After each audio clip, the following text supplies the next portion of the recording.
नमस्कार। स्वागत है आपका स्वदेश ज्योति में।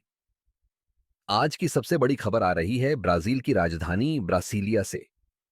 ब्रासीलिया पहुंचे पीएम मोदी का एयरपोर्ट पर ब्राजील के रक्षा मंत्री जोस मुसियो मोंटेरो फिल्हो ने भव्य स्वागत किया। यह उनकी 5 देशों की यात्रा का चौथा चरण। ब्रिक्स सम्मेलन में भाग लेने के बाद प्रधानमंत्री मोदी मंगलवार को रियो डी जनेरियो से ब्रासीलिया पहुंचे हैं। यहां उनका स्वागत हुआ वैदिक मंत्र उच्चार और शिव तांडव स्तोत्र के साथ। लेकिन खास बात यह रही कि ब्राजील की सांबा रेगे की ताल ने भारतीय धुनों के साथ एक नया सांस्कृतिक संगम रच दिया। यह दृश्य सिर्फ एक औपचारिकता नहीं, बल्कि भारत और ब्राजील की बढ़ती आत्मीयता का प्रतीक भी था। ब्रासीलिया में पीएम मोदी ने ब्राजील के राष्ट्रपति लुइज इनासियो लूला डा सिल्वा से मुलाकात की।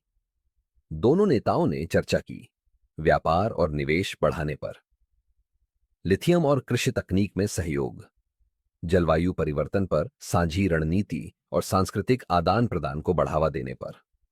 इसके अलावा पीएम मोदी बीआरआईसीएस सम्मेलन में भारत की वैश्विक भूमिका को भी मजबूती से प्रस्तुत कर रहे हैं। इस दौरान दोनों नेताओं के बीच महत्वपूर्ण द्विपक्षीय बैठक भी हुई, जिसमें रक्षा और साइबर सुरक्षा में सहयोग और खाद्य सुरक्षा व पर्यावरण संरक्षण जैसे अहम विषयों पर चर्चा हुई। प्रधानमंत्री मोदी ने कहा, भारत वैश्विक साझेदारी और जलवायु न्याय के रास्ते पर मजबूती से आगे बढ़ रहा है।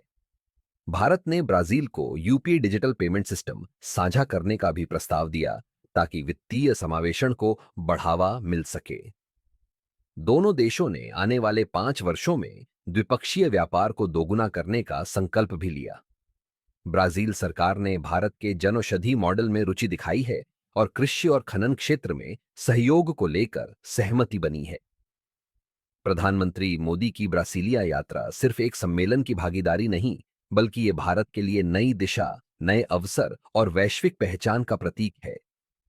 भारत अब केवल सुनता नहीं, अब दुनिया उसकी बात भी सुनती है। और इस नए भारत की गूंज अब ब्रासीलिया की संसद से लेकर संयुक्त राष्ट्र तक सुनाई दे रही है।